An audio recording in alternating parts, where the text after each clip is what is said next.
फिल्डसँग related कुराहरू चाहिँ पढ्छौँ। यो म्याग्नेटिक फिल्डसँग रिलेटेड कुराहरू भनेको तिमीहरूको केसमा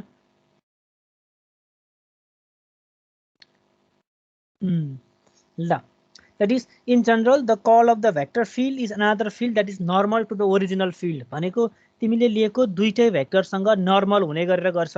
त्यसलाई हामीले चाहिँ थम्ब रुल अथवा राइट ह्यान्ड थम्ब रुल लगाउन सक्छौँ, जहाँ चाहिँ हाम्रो विङ जुन फिङ्गर्सहरू छ त्यो फिङ्गर्सले पोइन्ट गरेको डिरेक्सनमा हामीले राखेको पार्टहरू छ भने डिरेक्सन नर्मल भनेको चाहिँ थम्बले डिरेक्सन गरेको पोइन्टतिर हुन्छ। That is the chord component in the direction n normal to the plane of integration of the loop, that is normal to the plane हुन्छ, perpendicular हुन्छ, vector quantity हो भनेर डिफाइन गर्यौं। यसलाई चाहिँ हामीले फर्मुलाको रूपमा लेख्दाखेरि curl of h that is normal भनेको भएर n लेखेको हो, that is limit del s tends to 0 and h into dl del s सँग हामीले रिलेसन राख्छौं। अब कर्ल इन रेक्टेंगुलर कोअर्डिनेट सिस्टममा चाहिँ हामीले यो फर्मुला हुन्छ भनेर पढ्यौं। यो फर्मुला साथसाथै हाम्रो अरु दुईटा फर्मुला पनि हुन्थ्यो। अहिले फर्मुला चाहिँ तिमीहरुलाई घोक्नु पर्दैन, जस्ट युटिलाइज मात्रै गर्न जाने हुन्छ भने मैले। अब यसमा चाहिँ इजी वे भनेको चाहिँ यसलाई हामीले ax ay az त्यसपछि dy dx dy dy dy dz र hx hy र hz जस्तो magnetic field intensity in x axis in x direction in y direction र z डाइरेक्सनमा हामीले छुट्टा छुट्टै राख्यौं भने यसरी राख्दाखेरि चाहिँ कम्पोनेन्ट कति आउँछ त्यस अनुसार चाहिँ हामी डिफाइन गर्छौं। यसबाट हामीले यसलाई चाहिँ भेक्टर फर्ममा राख्यो भने चाहिँ अथवा म्याट्रिक्स फर्ममा राख्यो भने सजिलो हुन्छ। त्यो कर्ललाई चाहिँ हामीले यसरी म्याट्रिक्स फर्ममा राख्दाखेरि अथवा हाम्रो यसरी माइनसमा आउँदाखेरि चाहिँ हाम्रो क्रस प्रोडक्टको रूपमा जनाइन्छ। डेल अपरेटरलाई क्रस प्रोडक्टको रूपमा लेख्ने। अब अझैलाई डिफाइन गर्दाखेरि डाइभर्जेन्समा हामीले डट प्रोडक्ट लेख्थ्यौं भने कर्लमा चाहिँ भेक्टर प्रोडक्ट अथवा क्रस प्रोडक्ट लेख्छौं, किनभने डाइभर्जेन्सले चाहिँ हामीलाई स्केलर क्वान्टिटी दिन्थ्यो, त्यही भएर हामीले डट युज गर्थ्यौं। भने यसमा चाहिँ हामीलाई भेक्टर क्वान्टिटी दिन्छ, normal to the both direction दिन्छ, त्यही भएर हामीले के गर्छौं क्रस प्रोडक्ट गर्छौं। त्यसो curl of h equals to del operator of h गर्ने हो। अब अदर कोअर्डिनेट सिस्टममा चाहिँ कर्लको डेफिनेसन यो हुन्छ भन्ने हो। यसको डेरिभेसन चाहिँदैन, फर्मुला पनि घोक्नु पर्दैन, युटिलाइज चाहिँ गर्न जान्नुपर्छ। हामी एउटा न्युमेरिकल हेर्छौं, त्यसमा चाहिँ हाम्रो कर्ल अफ h कसरी निकालेको छ थाहा पाउन सक्छौं। जस्ट यो दुईटा फर्मुला हो। अब भिजुअलाइजेसन अफ कर्वमा पनि हामीले डिरेक्सन डिफाइन गर्ने बेलामा राइट ह्यान्ड रुल लगाउँछौं। राइट ह्यान्ड रुल भन्ने कुरा चाहिँ जानेको हो। अब म्याक्सवेल्सको अदर इक्वेसनबाट भनेको म्याक्सवेलको इक्वेसनलाई अब अलिक थोरै एडभान्स रूपमा म्याग्नेटिक फर्ममा हामीले जस्तो म्याक्सवेल्स इक्वेसन इन इलेक्ट्रिक फर्ममा इलेक्ट्रिक फिल्ड इन्टेन्सिटीमा पढिरहेको थियौं भने त्यही म्याग्नेटिक फिल्ड इक्वेसन अथवा Maxwell's equation in magnetic field इक्वेसनमा पनि आउँछ। It has been demonstrated that is curl of h for in Cartesian coordinate सिस्टममा हामीले कर्ल अफ h भनेको डेल क्रस h गरेर चाहिँ यो hz hy with respect to x y र z मा फर्मुला निकाल्यौं। यो भनेको चाहिँ करेन्ट डेन्सिटीसँग बराबर हो। किन करेन्ट डेन्सिटीसँग बराबर गयो एकचोटि ब्याक गरौँ त। हेर त यहाँ हामीले फर्मुलामा के लेख्यौं, करेन्ट डेन्सिटीसँग बराबर हो curl of h equals to current density लेख्यो नि। यहाँ हेर त curl of h equals to del cross h equals to j लेख्यो। यो किन लेखेको भने हामीले पढेको h इन्टु डेल l भनेको के हो त एम्पियर्स लले हामीलाई जस्तो यहाँबाट हेर्यो भने पनि दैट इज एम्पियर्स लले डिफाइन गर्ने बेलामा हामी के डिफाइन गर्यौं भन्दाखेरि Ampere's law h del cross h dot dl equals to I हुन्छ भनेर पढ्यौं। भनेको magnetic field intensity around a closed path भनेको magnetic field intensity around a closed path is equal to the current enclosed by it भनेर पढिरहेका थियौं। भनेपछि त यो h इन्टु dl भनेको त I भयो। हो, त्यही फर्मुला जुन I छ यहाँ त्यही I लगाउँदाखेरि h इन्टु dl यहाँ चाहिँ h into dl divide by area भयो। भनेपछि त I बाई एरिया भयो। I बाई एरिया भनेको त current by area, current per unit area भनेको त करेन्ट डेन्सिटी हो। त्यही भएर यहाँ चाहिँ curl of h equals to del cross h equals to j लेख्यो, करेन्ट डेन्सिटी भनेर लेखेको। भनेपछि अब हाम्रो इक्वेसन के बन्यो त भन्दाखेरि it is one of the Maxwell's equation in static field. यो इक्वेसन जुन छ यो नै मैक्सवेलको इक्वेसन हो। यो इक्वेसन चाहिँ यसलाई चाहिँ हामीले मैक्सवेल इक्वेसन अब कसरी लेख्न सक्यौं भन्दाखेरि हामीले पहिला सुरु कर्ल डिफाइन गर्यौं। कर्ल भनेको h into dl divide by area हो। तो h into dl divide by area भनेको h इन्टु dl भनेको एम्पियर्स लले I भन्छ। आई एरिया भनेको चाहिँ करेन्ट डेन्सिटी हो, त्यही भएर curl of H gives the current density. This is called the Ampere circuital law in point form. यो पनि म्याक्सवेल्सकै इक्वेसन हो. Maxwell's equation in Ampere circuital law that is in point फर्ममा म्याक्सवेल्सको एउटा इक्वेसन आयो. अब अनादर इक्वेसन डिराइभ गर्नु पर्यो भनेको we already know that for static electric field भयो भने E into DL equals to 0 हुन्छ भनेर स्ट्याटिक इलेक्ट्रिक फिल्डमा पढ्यौँ हामीले. अब त्यो ई इन्टु डिएल 0 कतिखेर हुन्छ त भन्दाखेरि यदि हामीले this means that is del cross E equals to 0 हो भनेको अब एच इन्टु डिएल भनेछ नि यहाँ एच इन्टु डिएल भनेको चाहिँ हामीले चाहिँ म्याग्नेटिक फिल्ड इन्टेन्सिटी लेखिरहेको छौँ भने त्यही कुरा इलेक्ट्रिक फिल्डमा हामीले के पढेको थियौँ भन्दाखेरि ई इन्टु डिएल इक्वल्स टु 0 हुन्छ. यो इक्वल्स टु 0 हुन्छ भनेको अर्थ त एच इन्टु डिएल भनेको त अब यहाँबाट के लेख्न पाइयो कर्ल अफ एच लेख्न पाइयो नि. यहाँबाट लेख्दाखेरि that is H into DL भनेको त हाम्रो केसमा चाहिँ के हो त भन्दा कर्ल हो. H into d l divide by area गऱ्यो भने कर्ल भयो. त्यही कुरा लेख्ने बेलामा चाहिँ curl with respect to area लेख्ने बेलामा curl of E equals to 0 भनेर लेख्न खोजेको. That is applies to the static electric field. Recall the condition for the conservative field, that is it is a closed path integral in 0 everywhere. अब यो condition satisfy हुनको लागि भनेको अर्थ E into DL को value 0 हुनको लागि अथवा curl of E equals to 0 हुनको लागि चाहिँ the field is conservative if it has a zero curl at all the points over which the field is defined. जहाँ जहाँ फिल्ड डिफाइन गरेको छ त्यो सबै ठाउँमा चाहिँ कर्लको भ्यालु 0 हुनु पर्यो. भनेको E into d l divide by del अथवा डेल एरिया डिफाइन गर्ने बेलामा चाहिँ 0 हुनु पर्यो भनेको म्याक्सवेलको अर्को इक्वेसन भनेको यो भयो. भनेको एउटा इक्वेसन हामीले del cross H equals to current density निकाल्यौँ, अर्को भनेको del cross E equals to 0 निकाल्यौँ. दुईटा इक्वेसन. अब यो दुईटा इक्वेसनलाई मर्ज गरेर हामीले चाहिँ एउटा रिलेसन निकाल्छौँ. त्यसलाई हामीले स्टोक्स थ्योरमसँग रिलेसन राख्छौँ. Curl applied to the partition of large surface. अब यो त डेल एच भनेको त स्मल एरियाको लागि हो. अब हामी लार्ज सर्फेस एरिया डिफाइन गरौँ न एकछिन. That is surface H is partition into the sub region each of small area del H. Then the curl component that is normal to the surface element can be written using the definition of curl. Curl को डेफिनेसनलाई हामीले के भन्छौँ त H into d l divide by del H. त्यही गरेको हो नि कर्ल अफ एच भनेको त H into d l divide by H. यसलाई हामीले कसरी लेख्न सक्छौँ डेल क्रस एच लेख्न सक्छौँ. अब डेल क्रस एच लेख्दाखेरि what will be the direction of H that is normal. जस्तो यो सर्फेस एरिया कन्सिडर गरिरहेको छ भने त्योसँग पर्पेन्डिकुलर हुने गरेर आएकोलाई चाहिँ हामी नर्मल. जस्तो अब यदि यो प्लेन चाहिँ जस्तो स्क्रिनको प्लेन लिइरहेछौँ हामीले भने त्यो स्क्रिनको प्लेनको ठ्याक्कै पर्पेन्डिकुलर हुने गरेर त्यो लिएको आएको डिरेक्सन भनेको एएनको डिरेक्सन हो. अब अर्को वर्ड्समा लेख्दाखेरि that is H d l del H भनेको H into d l into del H equals to del cross H. Del cross H into A N. यसलाई यता जाँदाखेरि डेल एच चाहिँ यतापट्टि डेल एच भयो भनेको अर्थ del cross H into del H. अब यो एचको डिरेक्सन सर्फेस एरिया हो. कतातिर छ त डिरेक्सन भन्दाखेरि नर्मलतिर छ भनेर जान्नु पर्यो. यसले दुईटा कुरा हेरेको छ. हेर त यहाँबाट हामीले के थाहा पायौँ भने यो डिएल भनेको त लेन्थ हो नि. लेन्थ र एरियाको रिलेसन. जस्तो अब you can recall to the डाइभर्जेन्समा हामीले के गर्थ्यौँ त सर्फेस एरिया र भोल्युमको रिलेसन निकाल्थ्यौँ भने कर्लले हामीलाई लेन्थ अथवा सर्फेस लेन्थ भनौँ न यसलाई चाहिँ लेन्थ र एरिया बिचको रिलेसन देखाउँछ. अब लेन्थ भनेको यसमा के हुन्छ भन्दाखेरि यति प्लस यति पेरिमिटर भयो कि यसमा चाहिँ. भनेपछि divergence will shows the relation between surface area र भोल्युम देखाउँथ्यो भने कर्लले चाहिँ लेन्थ र सर्फेस एरिया बिचको रिलेसन देखाउने काम गर्छ. त्यहीबाट निकाल्ने हो this theorem. That is now we apply this partition on the surface and add the result. अब हरेकको लागि चाहिँ रिजल्ट एड गरौँ. कस्तो आउँछ त हेर त. अब we now evaluate and add the curl contributions from all surface elements and note that adjacent path integrals will cancel each other.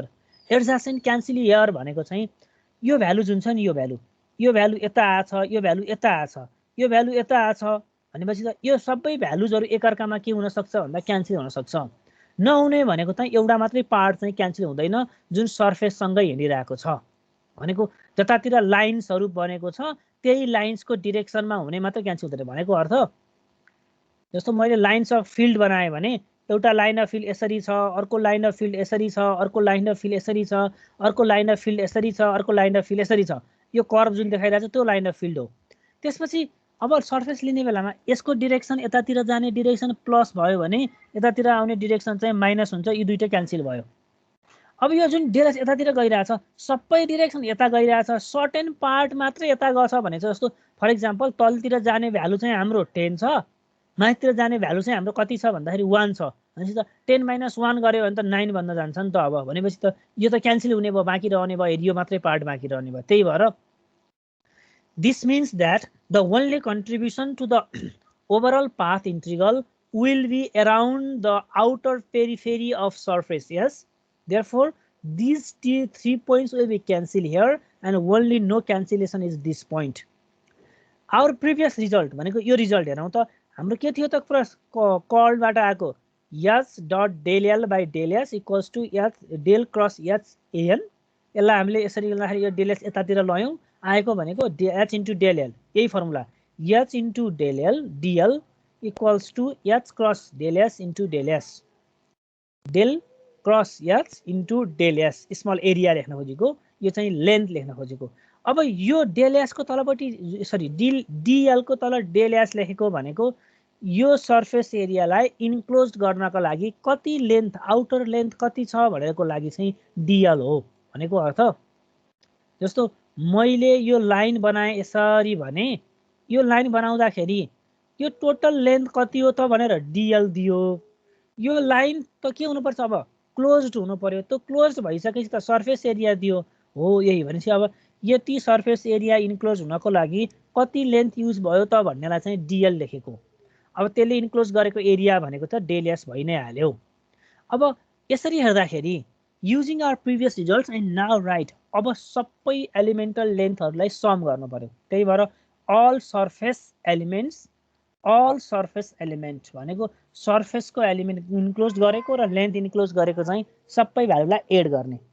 यसरी एड गर्दाखेरि हेर त now we take our previous result that is del s tends to 0 गर्यो भनेको हामीले surface एरियालाई string गरेर 0 पोइन्टमा लग्यौँ, पोइन्ट फर्ममा लग्यौँ भने के भन्दो रहेछ त that is del s tends to 0 भयो भने h into dl equals to h del cross s into ds बन्न जान्छ। सबै एरिया लिने हो भने इन्टिग्रेसन गर्नुपर्छ। अब यो इन्टिग्रेसन भनेको के हो त भन्दाखेरि यसलाई चाहिँ हामीले स्टोक्स थ्योरम भन्छौँ।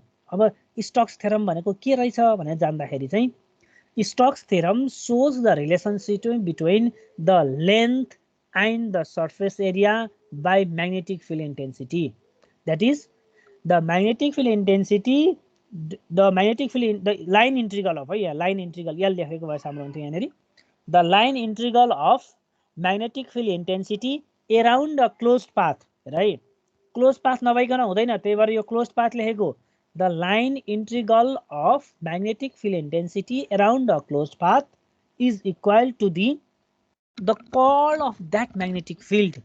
यो डेल क्रस h भनेको त कर्ल हो नि, curl of that magnetic field enclosed by that area।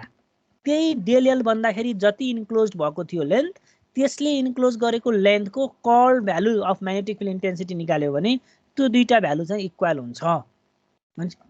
अर्को लेन्थमा भन्नुपर्दा it shows a relationship between the linear value and the surface area value by relating with the magnetic field intensity। भनेपछि magnetic field intensity को लागि अब define गर्दाखेरि चाहिँ अब define गर्नु पर्यो भनेको अर्थ Stokes theorem shows the relation between the length and surface एक नम्बरमा।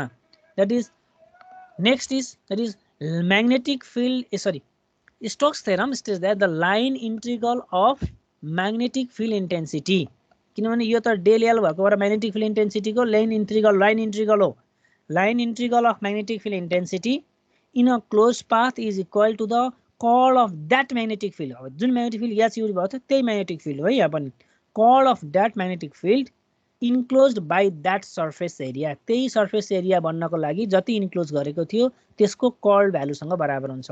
एक्जाममा स्टेट स्टोक्स थ्योरम भनेर आउँछ अनि त्यसपछि तिमीहरुलाई न्यूमेरिकल पनि आउँछ। This is the valuable tool to have our disposal, that is because it gives us two way to evaluate the same thing।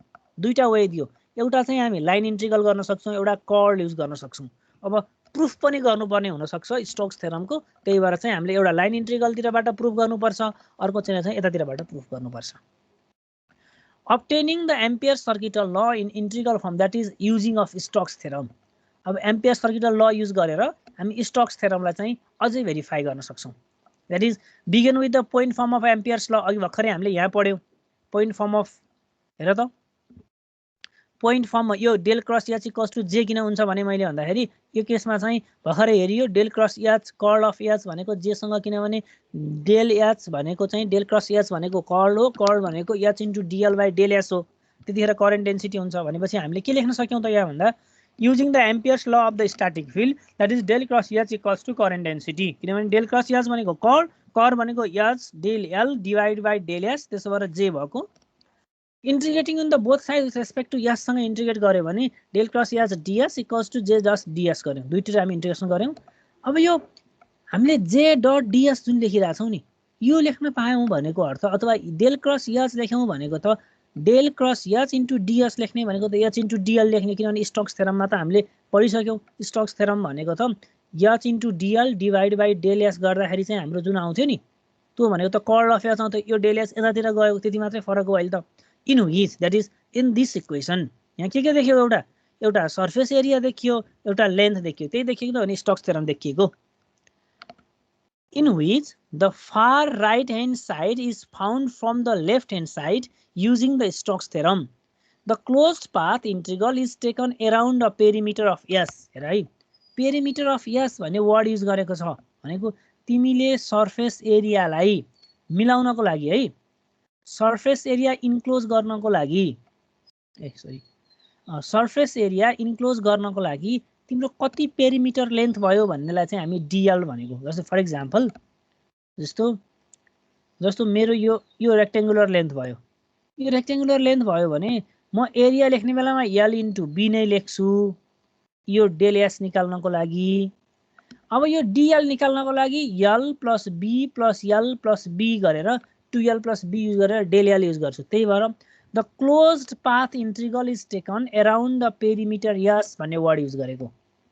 Again, note that we use the right hand convention choosing the direction of the path integral. यसको लागि चाहिँ हामी path integral use गर्छौं।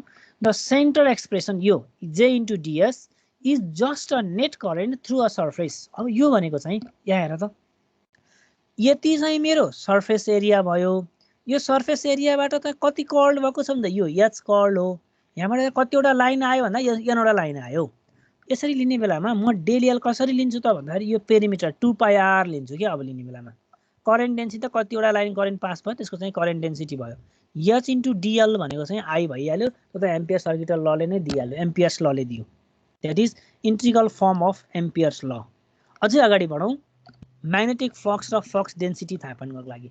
अब यहाँसम्म हामीले के पढ्यौं भन्दाखेरि कर्ल भनेको के हो, कर्लको रिलेसन लाइन र सर्फेस एरियासँग हुन्छ। त्यसपछि स्टोक्स थ्योरमले चाहिँ कर्ललाई चाहिँ भेरिफाई गर्छ। Stokes theorem, what is Stokes theorem, proof Stokes theorem भनेर चाहिँ क्वेसनमा आउँछ, एक्जाममा पनि आउने क्वेसन हो, what is Stokes theorem. Stokes थ्योरमले लाइन इन्टिग्रल र सर्फेस एरियालाई चाहिँ इन्क्लोज गराउँछ। That is the curl of line integral, यो है Stokes theorem. That is the magnetic field is the line integral of magnetic field intensity around a closed path is equal to the curl of magnetic field in that closed path अथवा in that surface area. अब त्यसपछि हामीले पढेको भनेको चाहिँ यो obtaining ampere circuital law को लागि चाहिँ जस्ट करेन्ट को लागि चाहिँ रिलेसन निकालेको। अब म्याग्नेटिक फ्लक्स र म्याग्नेटिक फ्लक्स डेन्सिटी भनेर दुईटा वर्ड जान्नु पर्यो। जस्तो इलेक्ट्रिक फ्लक्स ई भनेर पढ्यौं, इलेक्ट्रिक फ्लक्स डेन्सिटी भनेको हामीले डी भनेर पढ्यौं। भनेपछि डी र ई भन्ने वर्ड चाहिँ हामीले पढिसक्यौं। अझै डी भनेको चाहिँ एप्सिलन नट ई हो भनेर पनि पढिसक्यौं। त्यसैको एनालगस लेख्ने हो क्या। अब we are familiar with the concept of electric flux that is psi equals to D into d s. यो त हामीले कहाँबाट पढ्यौं भन्दाखेरि इलेक्ट्रिक फिल्ड इन्टेन्सिटी अथवा इलेक्ट्रिक फिल्ड पढ्ने बेलामा हामीले के पढिसक्यौं त भन्दाखेरि दैट इज यो साइ भनेको के हो एउटा सोध्नु पर्यो। फाइ र साइको भ्यालु बराबर हुन्छ पनि भनेर पढ्थ्यौं हामीले। ए प्रेम कर्ण के छ खबर? प्रेम बाबु छैन, हराइसक्यो। माइक म्युटै गरिदिनु सर ठिकै छ सर ए ल ल ल अब एकछिन यहाँ सोध्नु पर्यो तिमीलाई एउटा कुरा यो साई भनेको त हामीले पहिला पढिसकेको थियो नि हैन यो वर्ड यो साई भन्ने साई पढेको थियौँ के हो रे त्यो साई भनेको खासमा त्यो भनेको एउटा फङ्सन जस्तै हो त्यसले प्रोभाइड त्यसको चाहिँ स्क्वायरले चाहिँ एउटा फङ्सन जस्तै हो साई जसले चाहिँ त्यो प्रोबेबिलिटी दिन्छ त्यो पार्टिकल फाइन्ड गर्ने हेलो हेलो त्यही पढेको थियो पहिला अनि फाई इक्वल्स टु साई हुन्छ भनेर पढेको थियो एकथा कतै हो त्यो चाहिँ सम्झिएन ल ठिक छ ल ठिक छ सम्झिएन अनि त्यसो क्यू इक्वल्स टु साई हुन्छ भनेर पढेको थियो नि यो क्यू इक्वल्स टु हजुर सर क्यू भनेको के थियो अरे क्यू भनेको चार्ज क्या चार्ज चार्जमा सर त्यो साई भनेको त म्याग्नेट त्यो चार्जको जतिवटा लाइन बनाउँछ त्यतिवटा लाइनसँग बराबर हुन्छ त्यो एउटा चार्ज छ त्यतिवटै चाहिँ चार्ज पार्टिकल्सको लाइन बन्छ भनेपछि क्यू इक्वल्स टु साई किन भएको भनेर लेखिरहेको थियौँ हामीले भने हामीले यो क्यू भनेको चार्ज पार्टिकल हो यो साई भनेको चाहिँ यो चार्ज पार्टिकल मुभ गर्दाखेरि जतिवटा लाइन बन्छ यो लाइनको काउन्टिङ भ्यालुलाई चाहिँ हामीले साई भनेको हो अब यो साई भनेको त्यही भएर हामीले के डिफाइन गर्यौं त भन्दाखेरि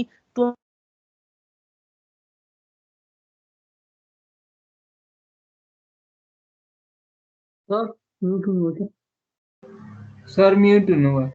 सर म्युट हुनुभयो हजुर हेलो सर सर को बत्ती गयो होला सर बत्ती त गएर म्युटै भयो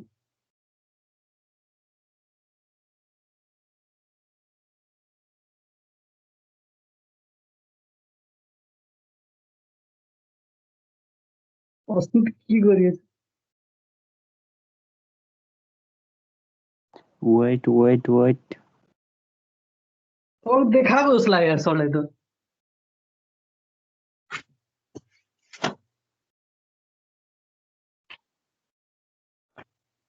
बत्ती गयो नि देखाउँदो रहेछ कि अहिले हट्यो एकछिन देखाउँछ अनि जान्छ नि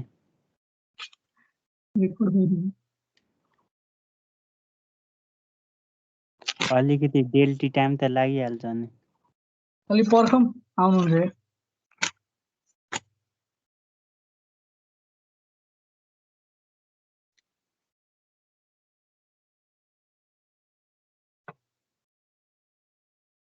सर एक्सपोनेन्शियलले रिड्युस हुनुभयो झुकन आउनु कति हतार भएको तिमीलाई बत्ती गयो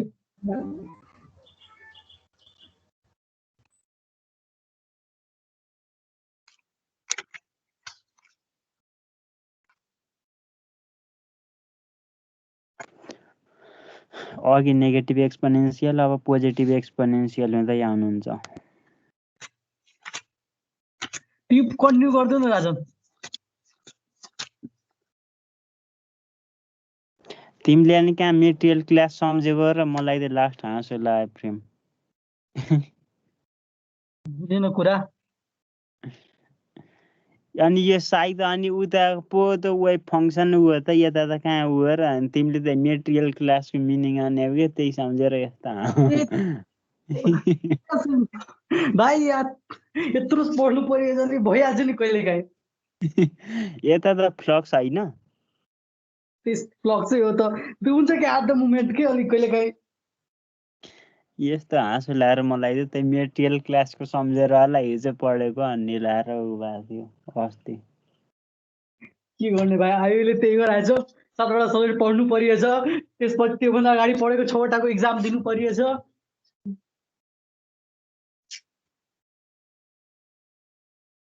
हेलो मेरोमा यहाँ बत्ती गएर मात्रै समस्या परेको हो बुझेँ सर पख म यहाँ प्रेजेन्ट गर्छु यो बत्ती पनि अब बेला बेलामा गइरहेको छ हेर के गरौँ त्यस्तै हो सर हाम्रो नि गइरहेको छ बेला बेलामा आयो सर आयो ल ठिक छ यो जुन हामीले साईको कुरा गर्दै थियौँ नि तिमीसँग साई भनेको चाहिँ जस्ट नम्बर अफ लाइन्स जतिवटा क्रिएट भयो त्यसलाई हामीले साई भनेर रिप्रेजेन्ट गरिरहेको थियौँ होइन र हजुर सर चार्ज क्यूसँग बराबर हुन्छ भनेर पढिरहेको थियौँ। अब मैले चार्ज डेन्सिटी लेखेँ। जस्तो चार्ज डेन्सिटी भनेको केले रिप्रेजेन्ट गर्छौँ हामीले इलेक्ट्रिक चार्ज डेन्सिटीलाई डीले हजुर डीले अब टोटल लाइन्स अथवा total charge divide by d s यस्तै लेख्थ्यौँ नि होइन र अथवा क्यू बाई डिएस गर्थ्यौँ नि हामीले क्यू बाई डिएस अथवा psi by d s total charge by total area ल ठिक छ। त्यो भनेको चाहिँ अब यहाँबाट लेख्दाखेरि psi equals to D into d s लेख्नु पाइयो नि पाइयो त्यस लेखेको हो। अनि D equals to epsilon naught E हुन्छ भनेर पनि पढ्यो।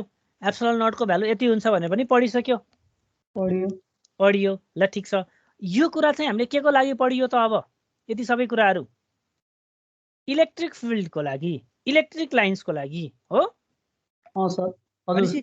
जस्तो इलेक्ट्रिक लाइनलाई सेम हुन्छ भने म्याग्नेटिक लाइनको पनि त्यस्तै कुराहरू एनालगसको रूपमा आउनुपर्छ। जुन कुरा इलेक्ट्रिक फिल्डमा भ्यालु हुन्छ त्यही कुरा म्याग्नेटिक फिल्डमा पनि भ्यालु हुनुपर्छ भनेको भएर चाहिँ अब चाहिँ हामी म्याग्नेटिक फ्लक्स र म्याग्नेटिक फ्लक्स डेन्सिटी डिफाइन गरेको। यो भनेको चाहिँ इलेक्ट्रिक फ्लक्स हो। अब चाहिँ हामी म्याग्नेटिक फ्लक्स डिफाइन गर्छौँ त्यो भनेको चाहिँ यो फाइ हो। त्यसपछि हामी इलेक्ट्रिक फ्लक्स डेन्सिटी भनेको डी भन्छौँ म्याग्नेटिक फ्लक्स डेन्सिटी भनेको चाहिँ अब बी भन्छौँ। ओके ल राख ल now then in the similar way we can define the magnetic flux units in the waiver, that is magnetic flux phi equals to b into ds. b भनेको चाहिँ के हो त अब भन्दाखेरि b भनेको चाहिँ magnetic flux density हो। त्यो भनेको magnetic lines of force per unit area।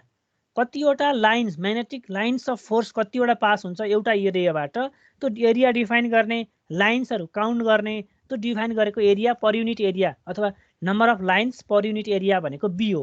भनेपछि यसको डेरिभेसन भनेको के हो त भन्दाखेरि analogous to the electrical form हो अरू केही पनि होइन। भनेपछि the magnetic lines of force अथवा magnetic flux is defined as the magnetic flux density into area भनेर डिफाइन गर्नु पर्यो।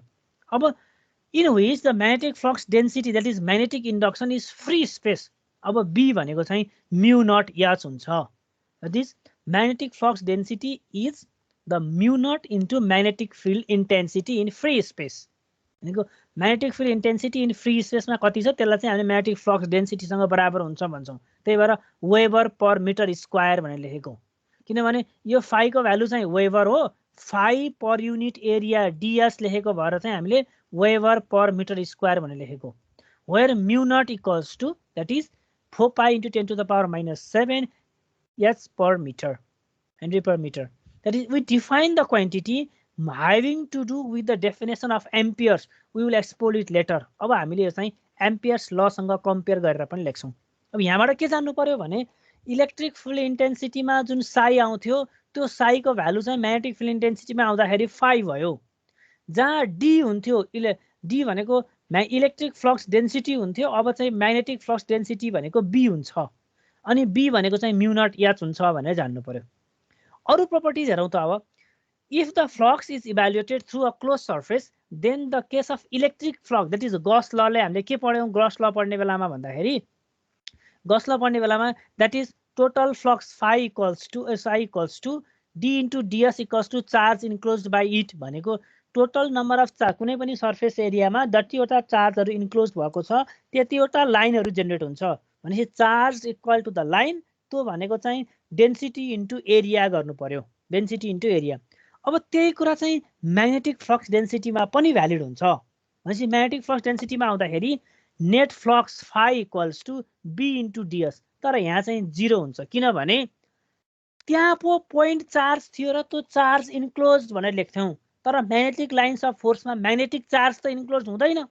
त्यही भएर इज इक्वल टु 0 भएको हो। म्याग्नेटिक चार्ज भन्ने त हुँदैन त्यही भएर 0 हुन्छ। That is the implication is that for our purposes there are no magnetic charge. Q भनेको पो इलेक्ट्रिक चार्ज हुन्थ्यो र हामीले क्यू लेख्यौँ। त्यसकै एनालगस लेख्ने बेलामा हामीले क्यू लेख्न त सक्दैनौँ म्याग्नेटिकको लागि because there is no magnetic charge. Magnetic charge चाहिँ हुँदैन। बार म्याग्नेटबाट अथवा अरू कुनै म्याग्नेटबाट म्याग्नेटिक लाइन्स अफ फोर्स त जेनेरेट हुन्छ तर magnetic lines of force generate भएको भनेको चाहिँ म्याग्नेटिक चार्ज पार्टिकल भएर भएको होइन। त्यही भएर यदि यहाँ इलेक्ट्रिक फिल्डमा क्यू को भ्यालु लिइन्छ भने म्याग्नेटिक फिल्डमा चाहिँ क्यू को भ्यालु चाहिँ 0 बन्नुपर्छ because there is no magnetic charges. Specially no point form of magnetic field exist. Main कुरा भनेको त यो हो अझै, no point form of magnetic field exist. Magnetic फिल्डको पोइन्ट चार्ज चाहिँ हुँदैन, किन? पोइन्ट चार्ज हुनु त नर्थ पोल र साउथ पोल एकै ठाउँ हुनुपर्छ। नर्थ पोल र साउथ पोल एउटै पोइन्टमा त कहिले पनि हुन सक्दैन भनेपछि चाहिँ there is no point form of magnetic charge. Therefore the charge Q in electric अथवा in electrical analogous will not be valid in magnetic field because there is no magnetic charge or no point source for the magnetic field exist. A hint of this has already been observed, that is magnetic field lines always close on themselves। भनेको अब electric लाइन्सहरु चाहिँ close हुनुपर्छ भन्ने हुँदैन, प्लसबाट माइनसमा गएपछि सकियो। तर magnetic line चाहिँ जहिले पनि क्लोज हुनुपर्छ भनेको प्लसबाट सुरु भएको लाइन गएर माइनसमा गएर अथवा नर्थ पोलबाट फिल्ड लाइन सुरु भयो भने त्यो चाहिँ साउथ पोलमा गएर टर्मिनेट हुनैपर्छ, क्लोज लाइन हुनुपर्छ। इलेक्ट्रिक फिल्डमा चाहिँ क्लोज लाइन नहुन पनि सक्छ, किनभने प्लस भयो माइनस भयो भित्रै पर्दियो भने त अब माइनस क्लोज हुनैपर्छ भन्ने भएन इलेक्ट्रिकलमा। तर म्याग्नेटिक फिल्डमा चाहिँ there must be always a close themselves. That is we can derive it from the next Maxwell इक्वेसनबाट डिराइभ गर्न सकियो। अब यसले केही हिन्ट दियो नि हामीलाई, जस्तो D into DS equals to Q enclose हुन्थ्यो भने अब त B into DS equals to 0 भयो। बी इन्टु डिएस भनेको त हाम्रो त एच इन्टु डिएस जस्तै हो, एच इन्टु डिएल जुन आइरहेको थियो नि त्यसरी लेख्न सकियो। अब हेर त वी मे रिराइभ the close surface B using the divergence theorem. Divergence थ्योरमले हामीलाई सर्फेस र भोल्युमको इन्टिग्रेसन दिन्छ भने पढिसक्यौँ हामीले। That is divergence theorem in which the right hand integral is taken over the volume surrounded by the close surface. Therefore B into d s भनेको divergence of B equals to 0 भयो। Point form of गस ल जुन पढेको थियो नि हामीले त्यहीबाट भनेको अर्थ a surface area B into DS equals to divergence of point B in volume integration is equal to 0, किनभने यहाँ त यो त 0 भइहाल्यो। That is B dot del dot B equals to 0 भनेपछि divergence of magnetic field intensity is equal to 0। तर electric field इन्टेन्सिटीमा चाहिँ divergence equals to 0 हुन्थेन, यहाँ चाहिँ के भयो त डाइभर्जेन्स निकाल्यौँ हामीले। That is the result is 0। It follows that del dot B that is divergence of B is equal to 0। This is known as Gauss law in magnetic field point. यसलाई चाहिँ हामीले के भन्छौँ त अब भन्दाखेरि Maxwell sorry Gus law in magnetic field पोइन्टमा, Gauss लको पोइन्ट फर्म इन म्याग्नेटिक फिल्डमा। That is divergence of magnetic field intensity sorry divergence density. B भनेको magnetic flux density, magnetic density हो है, म्याग्नेटिक सरी के अरे म्याग्नेटिक फ्लक्स डेन्सिटी डिबी भनेको चाहिँ भनेपछि divergence of magnetic flux density is equal to 0। This is called the Gauss law of magnetic field. कहाँबाट आयो त यो भन्दाखेरि योबाट के फाइ नेट भनेको चाहिँ total magnetic lines of force enclosed is equal to the B into DS equals to 0 because no magnetic charge is created अथवा no magnetic charges are found or no point form of magnetic field can exist. त्यहाँबाट चाहिँ del dot B equals to 0 भयो। That is म्याक्सवेल्सको अर्को equation हो यो भने।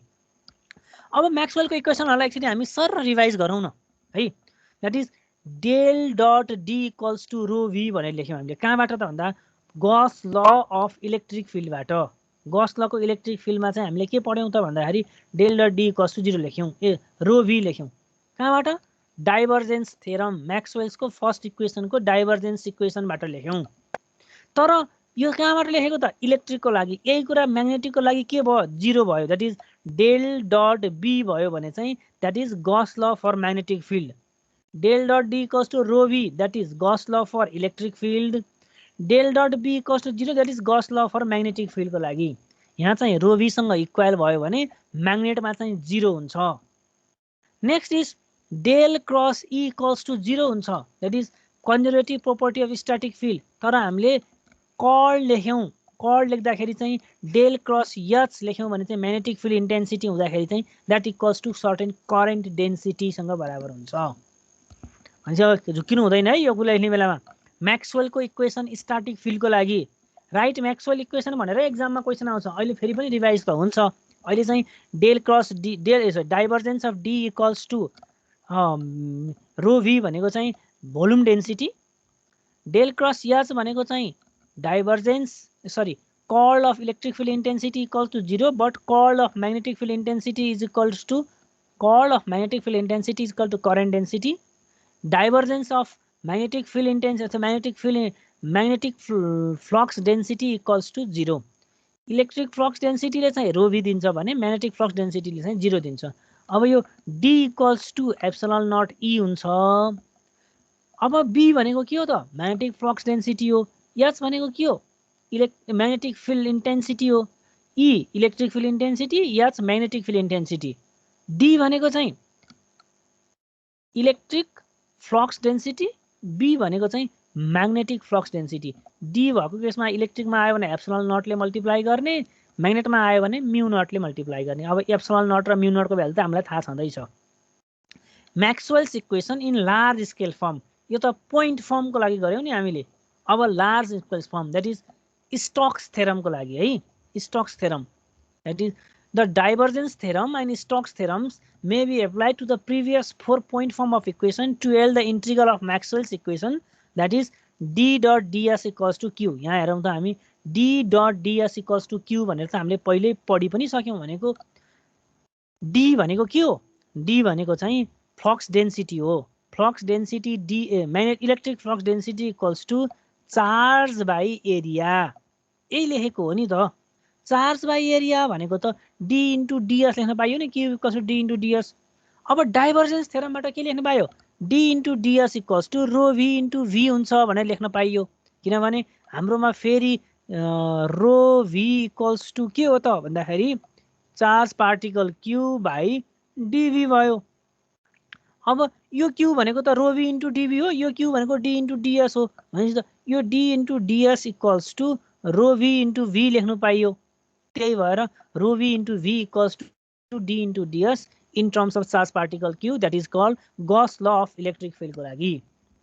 अब conservative प्रोपर्टीले के भन्छ, E into dl equals to 0। तर E डेल क्रस EL यहाँ भयो के हुन्छ, डेल क्रस E भयो भने पनि 0। Next is H into dl। अब हामीले एम्पियर्स लबाट पढ्यौं। एम्पियर्स लबाट चाहिँ the line integral of magnetic field intensity is equal to the current enclosed by it, I सँग बराबर हुन्छ भनेर पढ्यौं। I भनेको के हो त भन्दाखेरि अब यो I भनेको चाहिँ हामीले करेन्ट डेन्सिटीको टर्ममा लेख्यौं भने चाहिँ जसरी यहाँ लेखेको थियौं त्यसरी नै current density J equals to current I divide by surface area ds लेखेँ मैले। भनेपछि त I भनेको त J इन्टु ds हो, त्यही भएर I equals to J into ds। If you take all the surface area, यसलाई चाहिँ सर्फेसमा इन्टिग्रल गर्नु पर्यो। अर्को भनेको B into ds equals to 0। B into ds equals to 0 त हामीले यहाँ भर्खरै हेरिहाल्यौं। B into ds equals to 0 because analogous to electric field गर्दाखेरि Q इन्क्लोज्ड भनेको चाहिँ यसमा Q चार्ज हुन्छ तर म्याग्नेटमा हुँदैन। Therefore B into ds equals to 0 भन्यो। त्यसलाई चाहिँ हामीले पोइन्ट फर्म अफ म्याग्नेटिक ल अथवा Gauss law of magnetic field पनि भन्यो इन पोइन्ट फर्म। त्यही भएर यहाँ चाहिँ B into ds equals to 0 भयो। यति फर्मुला चाहिँ Maxwell equation in large equation, that is called Gauss law in magnetic field this, Ampere's law in electrical field this. Now electric flux within the coaxial cable, जसरी magnetic field magnetic flux within the coaxial cable, जसरी हामीले electric flux निकाल्थ्यौं E निकाल्थ्यौं, अब त्यसरी नै अनि E निकालेपछि हामीले Q निकाल्थ्यौं, त्यही कुरा यहाँ पनि निकाल्नु मिल्छ। सेम प्रोसेस यसमा पनि लगाउने। भनेपछि त अब इलेक्ट्रिक फिल्ड इन्टेन्सिटी E भन्दाखेरि जुन रिलेसन निकालेको थियौं magnetic flux intensity magnetic field intensity H अथवा इलेक्ट्रिक फ्लक्स डेन्सिटी D जुन निकालिरहेको थियौं म्याग्नेटिक फ्लक्स डेन्सिटी B भनेर पनि त निकाल्नु पर्यो। हो त्यसकै लागि हो। यसको लागि हामीले रो H phi को भ्यालु चाहिँ लास्ट क्लासमा पनि डिफाइन गरौँ। H phi equals to I by 2 pi rho भनेर लेखेको हो। अस्तिको लास्ट क्लासमा पनि हामीले यो डेरिभेसन गरिसक्यौं है। यो डेरिभेसन चाहिँ एकदम इम्पोर्टेन्ट पनि छ, लास्ट क्लासमा पनि गरेको हो, प्रुफ पनि गरेर हेरेको हो। देन हेर त यहाँ अब consider a length D of coaxial cable. Coax भनेको चाहिँ यो कोएक्सियल केबल हो।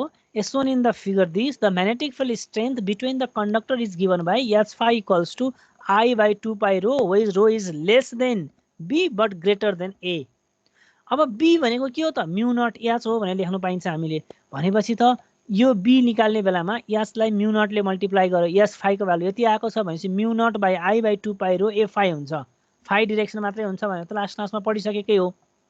The magnetic flux is now the integral of B over the surface area of radii A and B and length D। Therefore अब B into ds गर्नु पर्यो, किनभने हामीलाई त phi म्याग्नेटिक लाइन्स निकाल्नु छ। phi निकाल्ने जस्तो उतातिर psi निकालेको थियो इलेक्ट्रिक लाइन्समा, यहाँ चाहिँ म्याग्नेटिक लाइन्स निकाल्ने बेलामा phi B इन्टु ds गर्नु पर्यो। अब यो S भनेको के हो त सर्फेस एरिया, यो त एरिया यति लेन्थ यो निकाल्नु पर्यो नि भनेपछि अब यो कहाँदेखि कहाँसम्म जान सक्छ त भन्दाखेरि ए देखि बी सम्म जान सक्छ रेडियस चाहिँ लेन्थ चाहिँ 0 देखि डी सम्म जान सक्छ त्यही भएर सर्फेस एरिया एस लेख्ने बेलामा ए इन्टु बी सम्म गयो यो इनरको सर्कुलर रेडियस र आउटर रेडियस त्यसपछि लेन्थ अफ कोएक्सियल केबल भनेको डी लेन्थको छ 0 देखि डी सम्म गयो म्यु नट आई बाई 2 पाई रो गर्ने बेलामा चाहिँ यति आयो यो भनेको के हो त भन्दाखेरि that is the coaxial cable thus stores this amount of magnetic flux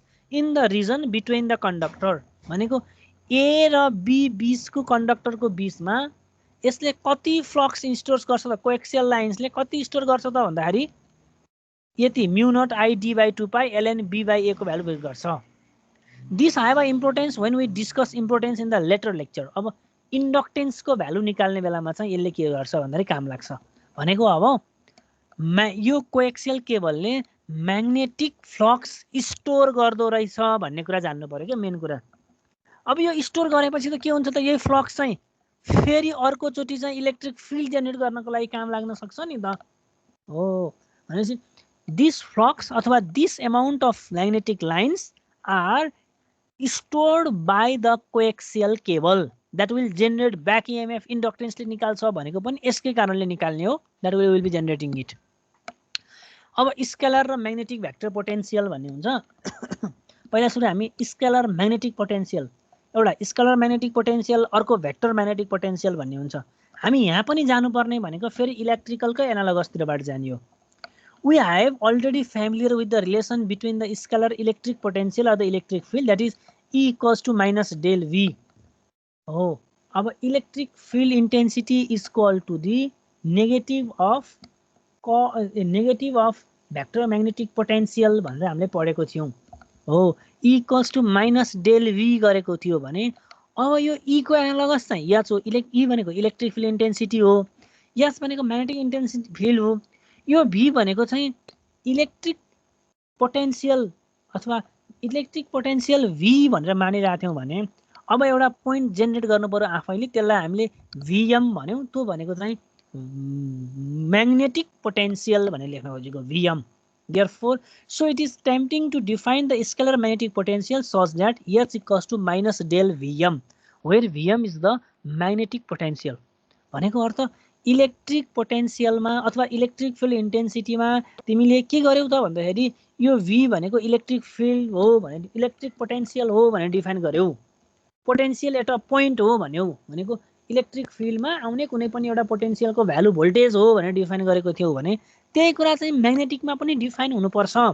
त्यही भएर electric field intensity equals to minus del V भन्थ्यो भने म्याग्नेटमा आउँदाखेरि magnetic field intensity equals to minus del Vm हुनुपर्छ यो Vm भनेको के हो त भन्दाखेरि जसरी यहाँ V भनेको चाहिँ इलेक्ट्रिक पोटेन्शियल हो यो भनेको चाहिँ म्याग्नेटिक पोटेन्शियल हो therefore this rule must be consistent with the maxwell's equations सँग पनि सटिस्फाई गर्नु पर्यो भनेपछि del cross H equals to J हुन्छ भनेर त हामीले पढिसक्यौं यहाँ भनेको भर्खर यहाँ पनि हेर्यौ नि del cross H equals to J हुन्छ एम्पियर सर्किटल लबाट del cross H equals to J हुन्छ भने त अब डेल H भनेको के लेख्न पाइयो त भन्दाखेरि माइनस डेल Vm लेख्न पाइयो त्यही भएर डेल क्रस यो क्रस भइहाल्यो माइनस Vm लेख्नु पर्यो के अब but the curl of the gradient of any function is identically 0 भनेको एउटा भेक्टरले अर्को भेक्टरसँग सेम भेक्टरसँग मल्टिप्लाई गर्दाखेरि जसरी 0 आउँछ त्यसरी नै यो कर्लले यो ग्रेडियन्टसँग मल्टिप्लाई गर्दाखेरि क्रस मल्टिप्लाई गर्दाखेरि चाहिँ 0 हुन्छ vector A cross vector A गर्यो भने चाहिँ 0 हुन्छ भने जस्तै हो यो चाहिँ भनेको द कर्ल अफ ग्रेडियन्ट भनेको यो कर्ल हो डेल क्रस गर्यो के को लागि कर्ल गर्ने त भन्दाखेरि यो ग्रेडियन्ट को लागि कर्ल गर्ने therefore the curl of the gradient of any function is identically 0 therefore the scalar magnetic potential is varied only in the region where the current density is 0 भनेपछि त अब यो फर्मुलाले के देखायो भन्दाखेरि del cross D minus del गर्यौं भने हामीले हाम्रो चाहिँ A क्रस A गरे जस्तै भयो A क्रस A गर्ने भनेको चाहिँ इक्वल टु 0 हुन्छ भनेको अर्थ त करेन्ट डेन्सिटी J त हुन पाएन नि त therefore यसले के भनेको भन्दा स्केलर म्याग्नेटिक पोटेन्शियल डिफाइन त्यतिखेर मात्रै हुन्छ जब करेन्ट डेन्सिटीको भ्यालु 0 हुन्छ किनभने यदि h equals to minus del vm मानिन्छ भने हाम्रो मैक्सवेलको इक्वेसन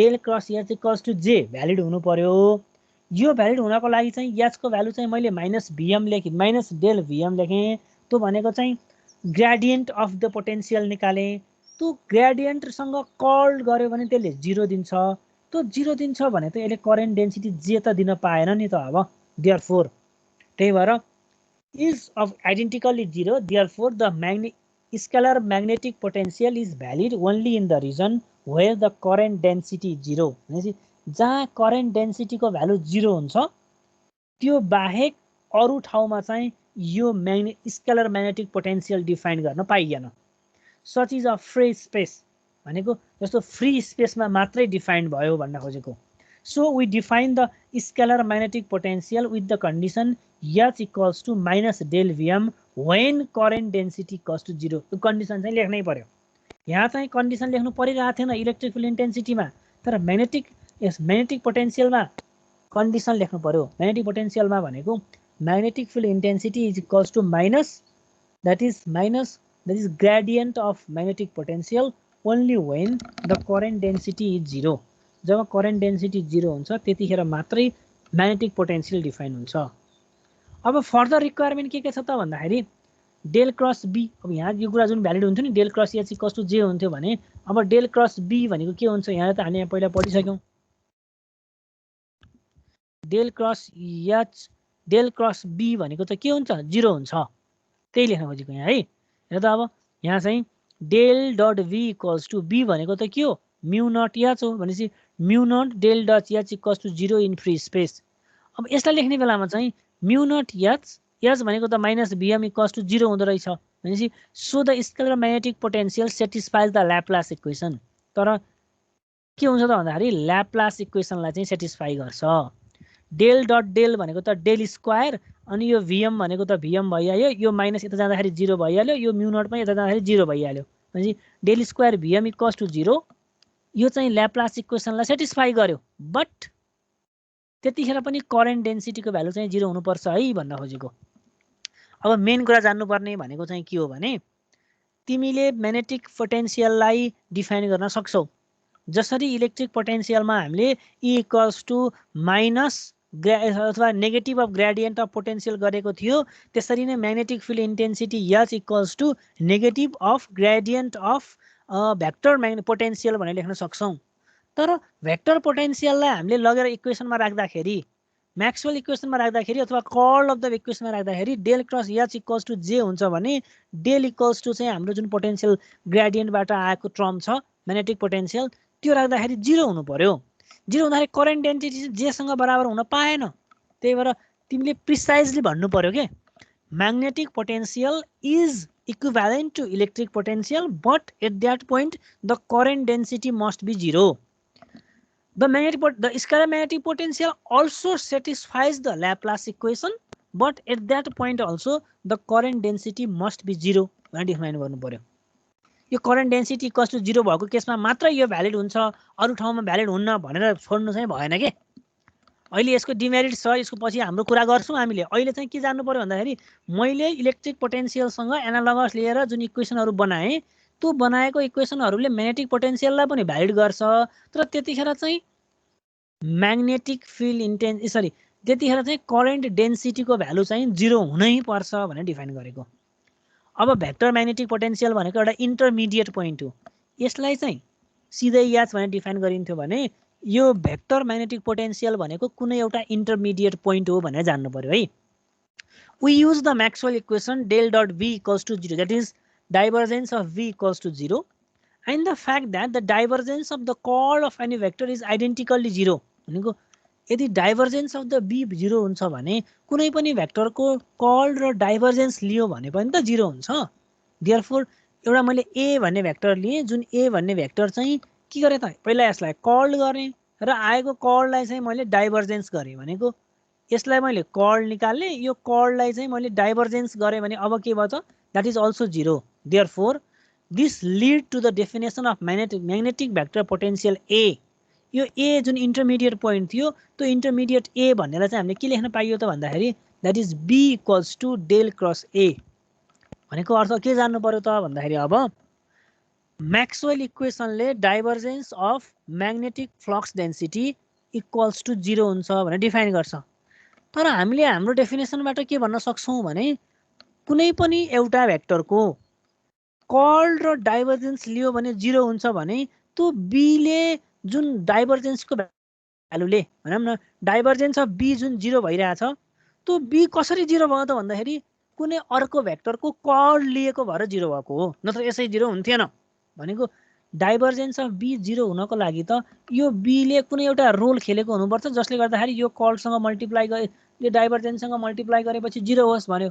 भने त बी भित्र के छ त भन्दाखेरि डेल क्रस ए भन्ने छ के, बी भित्र डेल क्रस ए छ। त्यही भएर यो ए भेक्टरलाई हामीले कर्ल र डाइभर्जेन्स लिएको भएर चाहिँ 0 आएको हो।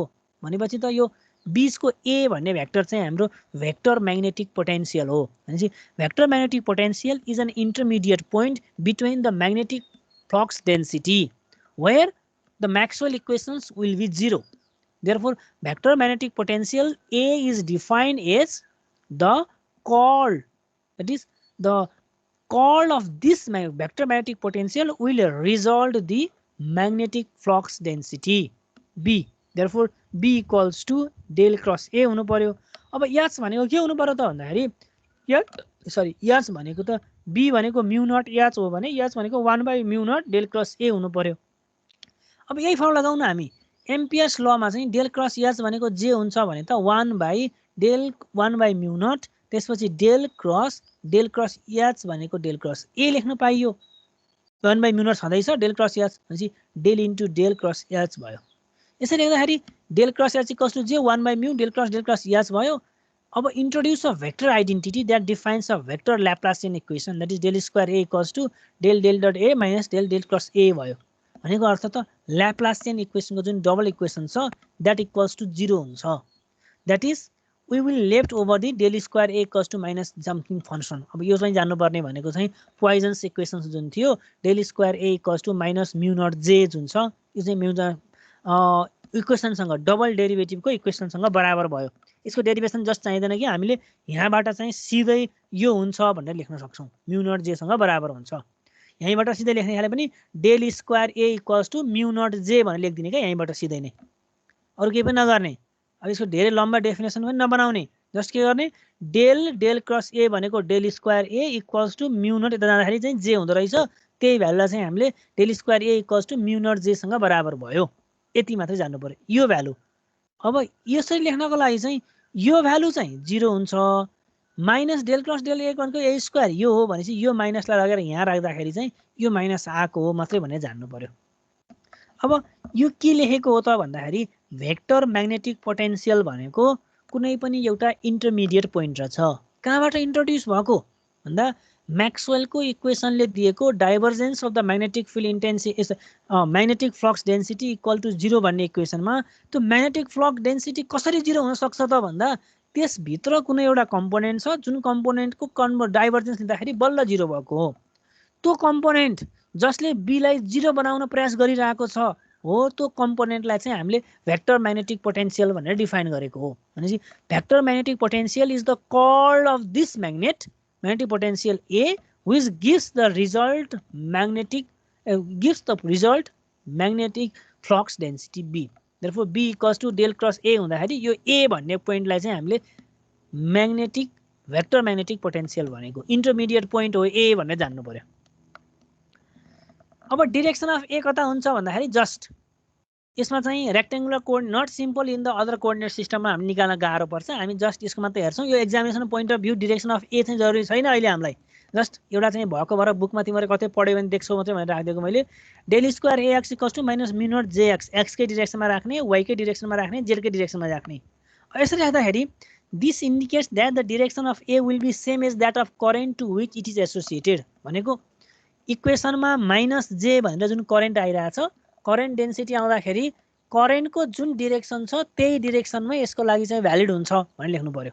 A को डिरेक्सन चाहिँ भेक्टर म्याग्नेटिक पोटेन्सियल भनेको त भेक्टर क्वान्टिटी हो, यसको डिरेक्सन डिफाइन गर्नु पर्यो। अब डिरेक्सन कसरी डिफाइन गर्ने त भन्दाखेरि म्याग्नेटिक करेन्ट डेन्सिटीसँग रिलेटेड राख्ने टर्म हो, त्यही भएर करेन्टको जुन डिरेक्सन हुन्छ भेक्टर म्याग्नेटिक पोटेन्सियलको पनि त्यही डिरेक्सन हुन्छ भनेर डिफाइन गर्नुभयो सेम कुरा हो that is describe in the fuzzy image in generating the करेन्टमा चाहिँ डिफाइन हुन्छ अब अरू डिटेल नजान जस्ट करेन्टको डिरेक्सन जुन छ भेक्टर म्याग्नेटिक पोटेन्सियलको डिरेक्सन पनि त्यही हुन्छ त्यति जान्नु पर्यो है अब सिम्पल एक्जाम्पल्सहरू 2-3 मैले यहाँ बुकबाट स्निपिङ टुलले कट गरेर राखेको छु यसको बारेमा हेरिहालौँ derive the expression for the magnetic field intensity H को डिरेक्सन निकाल भन्यो है at a point resulting from the infinitely long straight filament placed on the Z axis carrying a current I using the concept of that is concept of vector magnetic पोटेन्सियलको concept use गर भनिरहेको छ हेर त vector magnetic पोटेन्सियलको यो concept use गरेर H निकाल भन्यो अरू पहिले पछि यो एच ए निकाल्ने बेला इन्टरमिडिएट रहेछ अब पछि निकाल्छौँ हामीले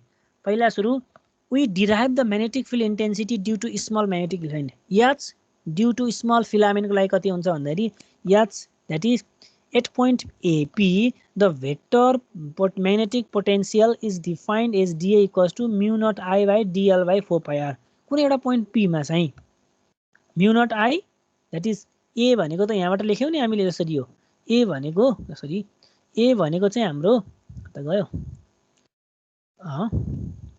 यहाँबाट लेख्न पाइयो ए कता गयो सरी भेक्टर म्याग्नेटिक पोटेन्सियलमा चाहिँ H into DL equals to B यसमा चाहिँ होइन ए निकाल्ने बेलामा चाहिँ हामीले यहाँबाट निकाल्नु पर्यो H equals to 1 by mu naught del cross A निकाल्नु पर्यो नि त एच निकाल्न खोजेको यहाँबाट त्यही लेखेको यो इक्वेसन चाहिँ एच इक्वल्स टु त्यहीबाट लेख्न खोजेको mu naught I by DL into 4 pi R भयो त्यही कुरा चाहिँ अब डिएल भनेको कति हो डिफाइन गर्नु पर्यो त्यो भनेको चाहिँ कहाँ राखेको छ resulting in the long filament X axis Z एक्सिसको डिरेक्सनमा राखेको छ भनेपछि यसमा राखेको छ भनेपछि आई इन्टु डिएल भनेको त आई इन्टु डिजेड लेख्नु पर्यो किनभने जेडको डिरेक्सनमा छ यो पोइन्ट कति छ रो फाइ जेडमा छ भनेपछि त यो आर भनेको रो स्क्वायर प्लस जेड स्क्वायरको टर्ममा लेख्नु पर्यो त्यही भएर आर भनेको rho square plus Z square यतातिर राख्दाखेरि आरको भ्यालु रो भन्ने डिस्टेन्समा राखेको भएर करेन्ट आई त्यसपछि जेड एक्सिसमा राखेको भएर डिजेड भन्ने डिरेक्सनमा D L equals to D Z A Z R भनेको rho square plus Z square अब यहाँबाट चाहिँ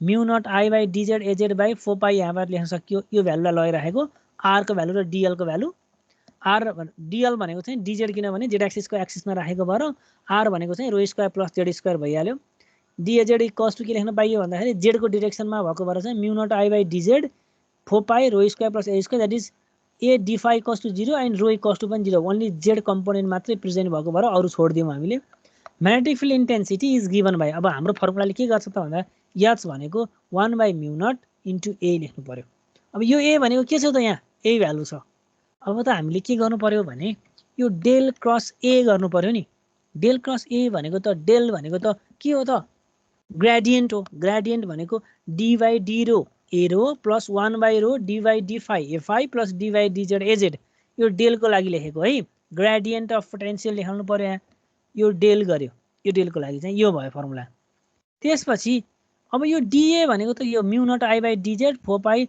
रो स्क्वायर प्लस जेड स्क्वायर त्यही नै भइहाल्यो in the direction of AZ हो त्यही भएर यहाँ एजेड भनेर लेख्न खोजेको यो एजेड चाहिँ अब यो फाइसँग हेर त यो एजेड इन्टु ए रो भनेको अर्थ रो फाइ जेड तीनटा कम्पोनेन्ट हुन्छ रो इन्टु फाइ गऱ्यो भने जेड हुन्छ फाइ इन्टु जेड गऱ्यो भने रो हुन्छ अब यो जेड इन्टु रो गऱ्यो नि यहाँ त त्यही भएर ए रो इन्टु एजेड गऱ्यौँ हामीले ए रो इन्टु एजेड गरेको भएर यहाँ के आयो त भन्दाखेरि फाइ लेख्यौँ यो माइनस फाइ जुन लेखिरहेको छौँ रो फाइ जेडमा यसरी लेख्दाखेरि है यहाँ चाहिँ 1 D by D rho by mu naught I D Z by D by D rho त्यसपछि यो कम्पोनेन्ट रो इन्टु फाइ मात्रै गऱ्यौँ अरू कम्पोनेन्ट चाहिँ हामीले लिएनौँ यसलाई मात्रै लियौँ अरू ट्रमहरू चाहिँ जस्तो यो फाइको ट्रम र जेडको ट्रम चाहिँ 0 भयो योसँग चाहिँ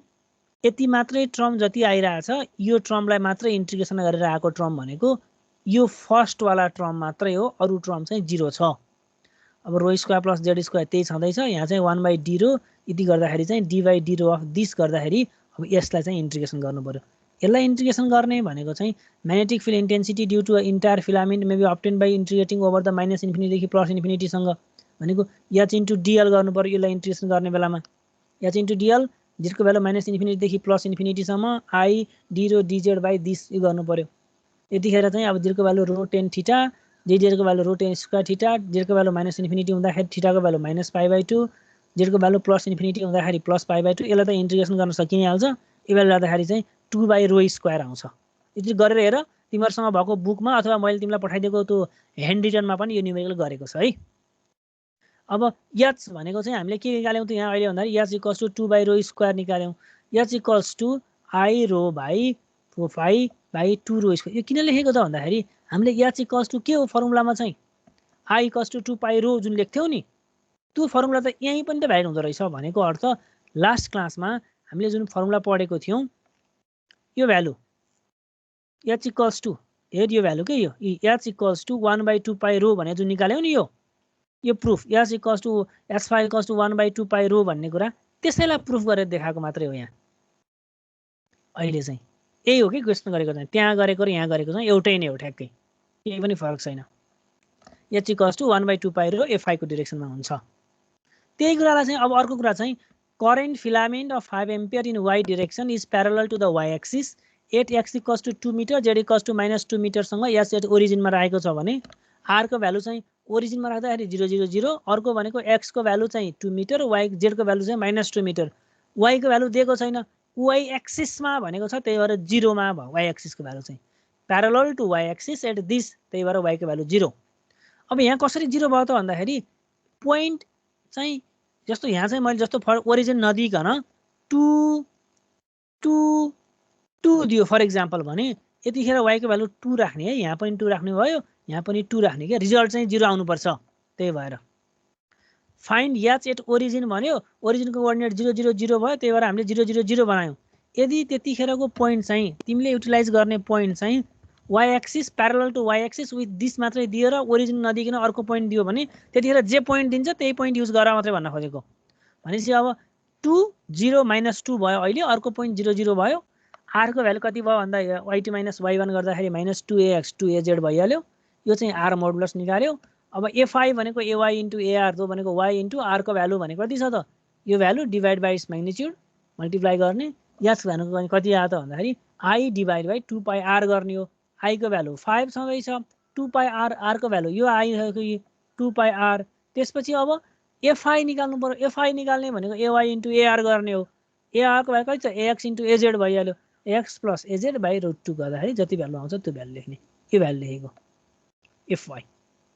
fi को भ्यालु चाहिँ जस्ट फर्मुला युज गर्यो। सिमिलरली यो चाहिँ एक्जाममा पनि सोधेको थियो लास्ट, यो अस्ति पनि लास्ट इयर पनि यो रिपिटेड गरेको क्वेशन हो। The magnetic field intensity is given by a certain region at h equals to x plus 2y by z square ay plus 2z az ampere per metre. भनेको magnetic field intensity कति दियो भन्दाखेरि हामीलाई y को डिरेक्सनमा दियो, z को डिरेक्सनमा दियो, x मा दिए छैन। Find the total current I find गर्नु पर्यो passing through the surface z equals to 4 and x को भ्यालु चाहिँ 1 र 2 को बीचमा, y को भ्यालु चाहिँ 3 र 5 को बीचमा। अब I भनेको के हो त डेल क्रस h ds लेख्नु पर्यो, किनभने हामीले पढिसक्यौं h I भनेको चाहिँ हामीले पढ्दाखेरि h into dl, h into dl। अब यो h इन्टु dl भनेको I हो भनेपछि त यसलाई हामीले curl of the vector define गर्ने बेलामा यतातिर चाहिँ डेल s ले डिभाइड गरेको थियौं, यतातिर पनि I डेल s डिभाइड गर्यौं। I इन्टु dl भनेपछि h इन्टु, अब यसलाई लेख्ने बेलामा curl of h into curl of h हो, यसलाई यता मल्टिप्लाई गर्यो भने त curl of h into ds लेख्न पर्यो। त्यही भएर I equals to curl of that magnetic field intensity h into surface area. अब सर्फेस एरियाको लागि हामीलाई के दिएको छ त भन्दाखेरि x र y कोअर्डिनेट दिएको छ, यहाँ y र z कोअर्डिनेट दिएको छ। भनेपछि डेल क्रस h निकाल्नु पर्यो। पहिला डेल क्रस h निकाल्ने बेलामा डेल भनेको dy dx ax dy dy ay dy dz, त्यसपछि h भनेको चाहिँ x plus 2y by z square ay plus 2 by z az भयो। अब मल्टिप्लाई गर्नु पर्यो, यो ax सँग मल्टिप्लाई गर्दाखेरि हेर है, ax सँग मल्टिप्लाई गर्दाखेरि ax क्रस ay भयो एउटा, ax क्रस ay, अर्को भनेको ax क्रस az अर्को भयो।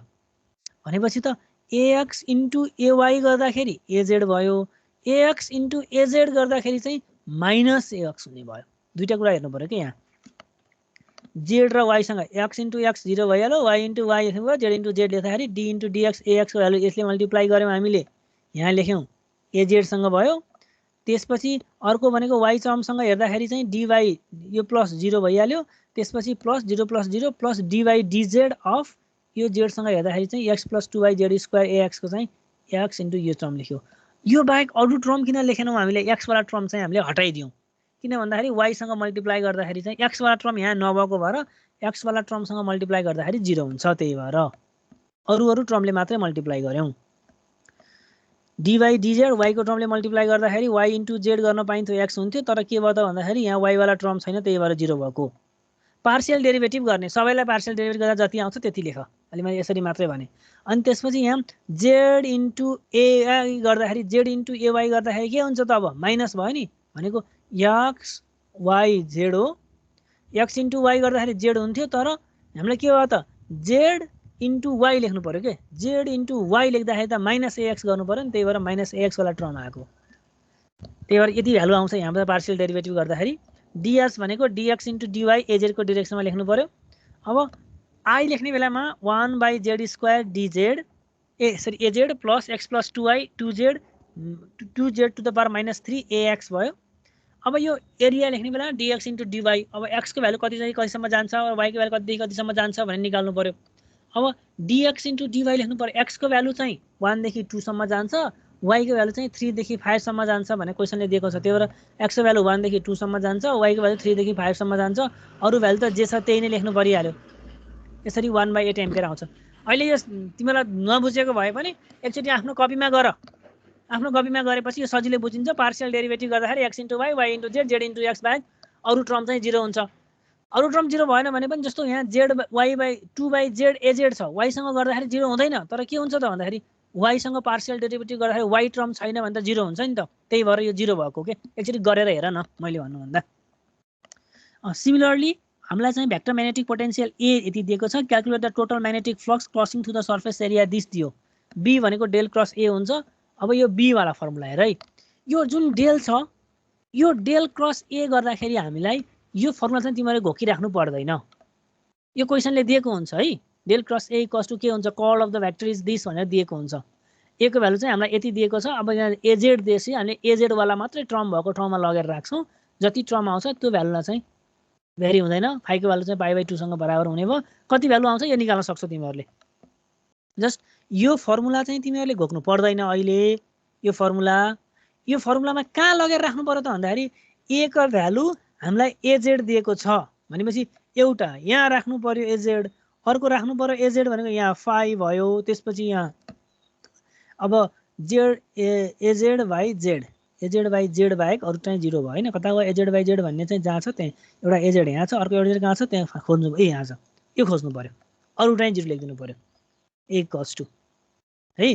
अरु 0 भयो, दुईटा मात्र टर्म लेख्नु पर्यो, जति भ्यालु आउँछ त्यो भ्यालु लेख्यौं हामीले। अनि त्यसपछि फाइ को भ्यालु 0 देखि π/2 सम्म, रो को भ्यालु 1 देखि 2 सम्म। अब हामीलाई के चाहियो त भन्दाखेरि z वाला मात्र टर्म चाहिरहेछ, फाइ को भ्यालु कहाँदेखि कहाँसम्म छ π/2 सम्म जान्छ, z वाला टर्ममा फाइ को रो को भ्यालु कहाँसम्म छ त्यही भ्यालुले इन्टिग्रेसन गर्ने।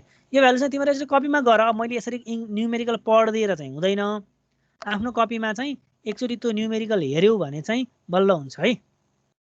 आफ्नो कपीमा न्युमेरिकल चाहिँ गरेर हेर, मैले अहिले यसरी चाहिँ न्युमेरिकल पढ्दिएर चाहिँ हुँदैन। यो बुकमा पनि छ, जुन मैले तिमीलाई फोटो खिचेर दिएको बुक छु नि त्यही बुकबाट राखेको हो। यहाँ तिमीलाई एउटा ह्यान्ड रिटनको जुन दिएको छ त्यो पनि हेर, आफ्नो कपीमा गर के, सिम्पली अरु मैले केही पनि गरिन। पार्शियल डेरिभेटिभ गरेको न हो, पार्शियल डेरिभेटिभ गर्दाखेरि यहाँ के टर्म छ, रो को टर्म छ, d/d रो सम्म लेख्न पाइयो, 1/रो, त्यसपछि रो स्क्वायर/4 छ, रो स्क्वायर/4 भनेको -2 रो/4 हुन्छ हो, त्यही टर्म लेख्ने यहाँ। त्यसपछि अब अर्को टर्म चाहिँ जहाँ आउँछ नि डेरिभेटिभ गर्न मिल्ने त्यही टर्ममा लगेर राख्न सकियो। आफैले गर एकचोटी, यो मैले गरेको चाहिँ तिमीहरूले हेरेर प्रुफको रूपमा चाहिँ आफू गरेर हेर्यो भने यति भ्यालु आउँछ। भएन तिमीले गर्न जानेनौ भने चाहिँ बरु म फेरि नेक्स्ट क्लासमा एकचोटी तिमीले कपीमा गएपछि डिस्कस गर्न सक्छु। अब कतिवटा स्लाइड छ भन्दाखेरि कति 66 मा आयो, 76 मा आयो। अब मलाई जान्नुपर्ने चाहिँ अलिकति थियो, कति टाइम भयो, 32 भयो। तिमीहरूको क्लास 35 मा छ कि छैन अर्को क्लास? छ सर, छ सर। अब मलाई चाहिँ के चाहिएको भन्दाखेरि जस्तो ठिक छ आजलाई यही रोके मैले, नेक्स्ट क्लासमा तिमीहरू यो आफ्नो कपीमा गर है बुझ्यौ यो न्युमेरिकल र यो न्युमेरिकल चाहिँ कपीमा गर है पहिला असाइनमेन्टमा पनि यस्तै क्वेशन बुक राखिदिनु भएन सर कसरी सर त्यो फोटो खिचेको बुक राखिदिनु भएन कि फाइलमा एउटा जिप बनाएर राख्दै छैन र जिप बनाएर राख्दै जस्तो मान्छे त त हेरिहालौँ है त त्यो एक्सट्र्याक्ट हुन्न सर एक्स्ट्रा हुन्न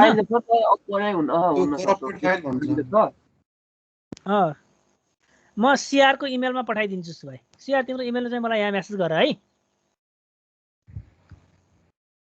टिम्समा केही प्रब्लम भएर त्यस्तो एक्स्ट्रा गरेर नदिएको भने म इमेलमा पठाइदिन्छु अनि त्यहाँबाट पनि हामी त्यहाँबाट